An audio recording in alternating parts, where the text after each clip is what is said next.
All'Hotel Terra siamo 5 miliardi. Prima di andarvene, lasciate la stanza in ordine per il nuovo ospite.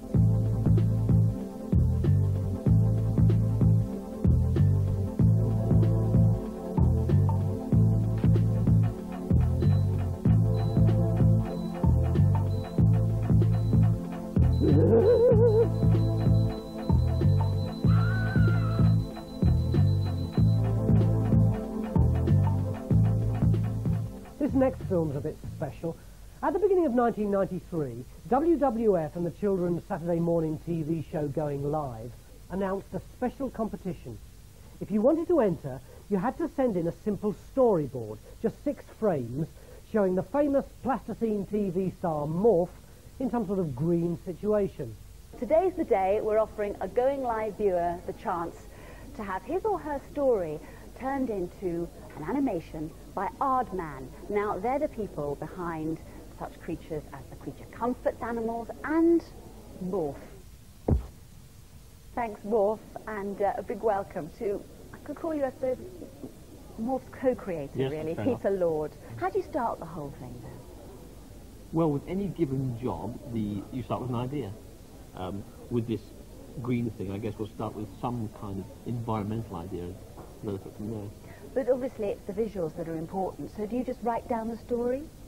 If you do that, it's hard work, and it doesn't actually convey what's going to be a series of pictures in the end. So no, we work with pictures and tell the story in little drawings.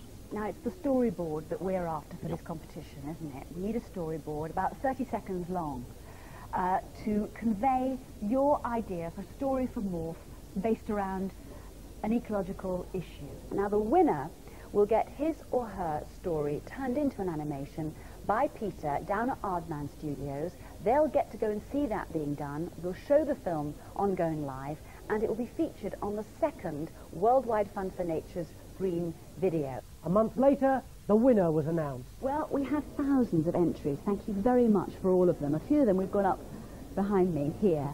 And if I tell you that Peter Lord said he thought the standard was remarkably high and he had great difficulty in coming up with a winner, you realise that is high praise indeed, coming from someone who has just received an Oscar nomination for his film Adam. Well, finally, he did choose a winner, and here it is. It is by Ruth Dancer, who's 12, and she comes from Gloucestershire. And if you have a close look at it now, you can see Morph looking in his box but can't see what he wants for junk. Then Morph moves on and decides to throw it all away. Now Chaz sees him and wonders what he's doing. Morph explains to Chaz, and then Chaz has a bright idea. Bing! Chaz asks Morph if he can have the junk. Morph agrees but laughs because he's taken away just the junk, the rubbish, as Morph sees it. And then Chaz rides in on a beautiful bike made out of all the junk that Morph has thrown away, and she ends up saying, so remember, recycle. This is Ruth here. I'll have a chat to her in a matter of moments, and she went down a couple of weeks ago to visit the Aardman Animation Studios in Bristol to meet Peter and to see her animation come to life.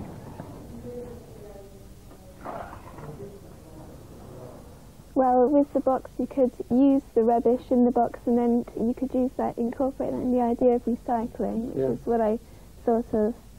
And at the end, when I used the punchline, I didn't actually think of it at first. I knew there had to be something to say what it's all about, so I put, so remember, recycle. Yeah. And then I realised that you could make a joke out of it properly, and so that's how I made it. Oh, I see. You didn't think of cycle and a bicycle at first. That's interesting. I assume that was the whole point of it. But what I like about it, particularly, is you've actually got 2 punchlines, which is a real luxury, because you've got, in fact, 3 punchlines, actually. Because when you see that Chaz has made this bike, that should be a laugh. You know, I always think of these scripts in terms of when people laugh. That should make them laugh. Yeah. And then you draw Morph looking so disgusted, which I think is fantastic, and that should make them laugh. And then you've got the verbal thing, this recycle. You know. Luxury, I'd say it was, yeah. As soon as I saw it, it was clear that the thing that needed building was the bike at the end, Ruth's visual and verbal gag about recycling. And this is the animator thinking now. I thought, oh no, can't do a bike, because a two-wheel bike would be so difficult to hold upright. So I've, in a very cowardly way, turned it into a tricycle, which will stand up under its own steam.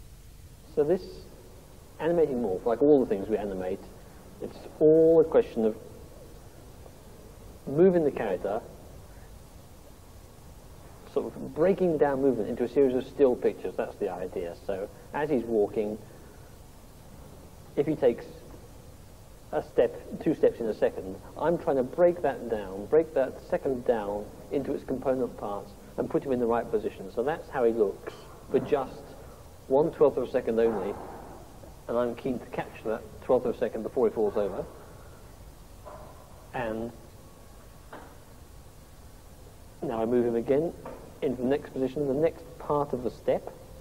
This arm's going back, this arm's coming forward, this foot's coming through. So I've got to think of all those things at once.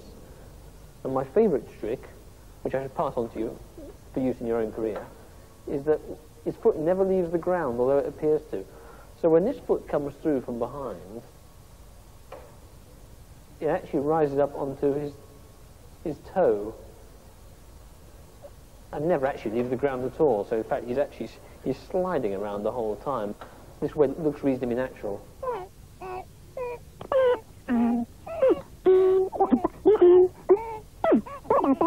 If you notice closely, his feet get bigger and bigger as he goes along. All the plasticine just wants to move down his legs towards his feet. So every few minutes I have to stop and move his feet back up to his legs again. How long is it going to take? Well, it's going to take me 3 days at least, I should think, for your script, and up to 5. I mean, I normally reckon that a morph film will take between 3 and 5 days. Yours isn't too bad, I'm glad to say, not too difficult. So I hope maybe 3 days of this kind of thing, because I don't know if this looks slow to you, but to me this is like greased lightning, you know, really, compared to some of the stuff I do. Some days I may only take 1 second of animation in the course of a whole day. But working with morph is so easy, except for falling over, that I can probably shoot 15 seconds in a day or something like that. All the models that you use to do your animation, what do you do with them when you're finished with them? That's a good point. Well, the morph models, I'm happy to say, end up recycled. I mean, we do literally, yes, he's a fine example of recycling. I mean, it's quite frightening to watch him. At the end of the shoot, if you look closely now, he's already rather dirty. This is after a couple of hours. And after 6 or 7 hours, he looks pretty filthy. So what I do is I don't tell anyone, I slice his eyes off and squish up and start again, basically. And that's the joy of practicing. It's very good from that point of view. And he'll last for ages. I mean, in different incarnations, he keeps coming back. So here it is. Ruth Dancer's winning entry, Recycle.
Excellent. Excellent. What did you think?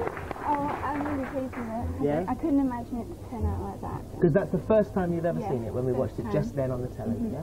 The bite was brilliant. I actually saw the bite when I went down to Bristol, and it was really good. You had a good Really time? good. Yes, Well, very good time. well done. Congratulations. It's a fabulous film. Well done, Ruth. Actually, this next film's quite interesting too. It looks to me as if the hero is Morph's long-lost cousin. It's about a little baby who's just about to be born, but doesn't really want to be. Can you blame it? Oh.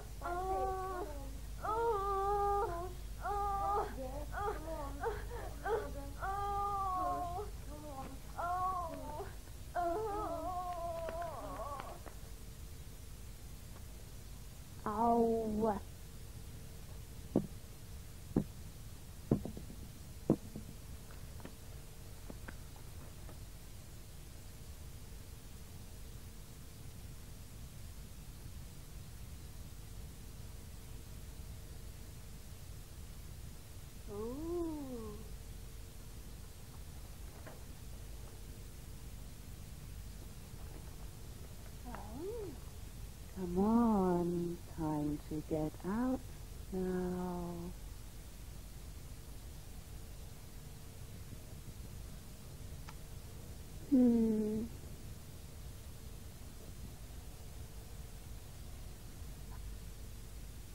Oh.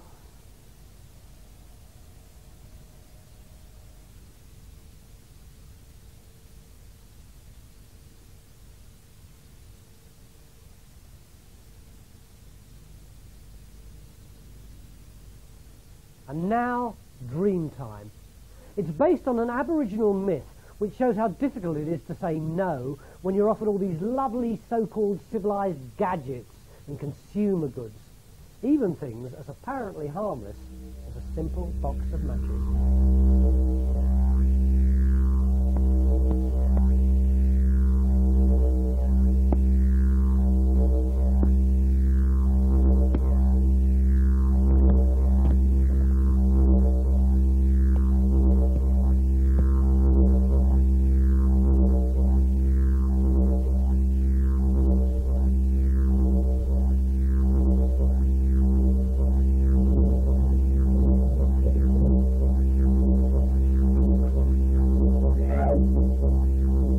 In the beginning, the Wangan, the dingo, was a man, and his name was Jura.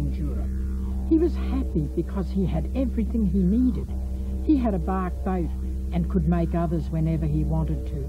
He had a strong spine for sewing, and he had good resin from the ironwood tree. With this, he could sew the bark together for his boats.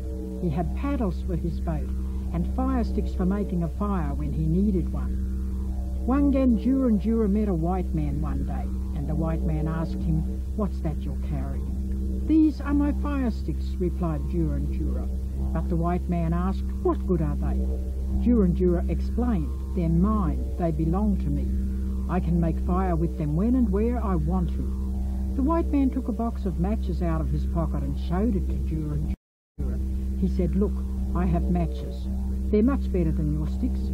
I can make fire much more quickly and easily than you can with your sticks. I'll give them to you. Here, take them." But Jura refused to take them and said to the white man, "No, keep your matches. I don't want them. I'd rather keep my fire sticks. If I take your matches, I'll turn into a white man. I'm Wangan Dingo, and when I change into a black man." He turned away and left the white man.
He went over to a rock where he found other dingoes.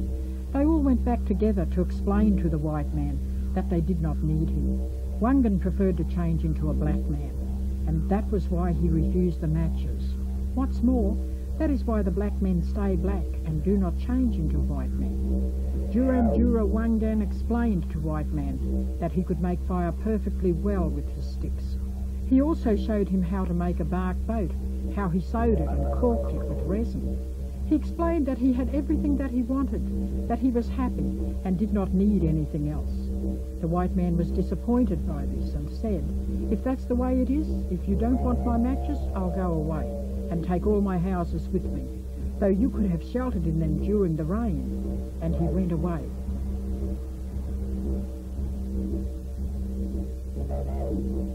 If all the black men had refused the white men's matches, they would still be as free as the dingoes are. They could do anything they liked, just like the Wangan dingoes.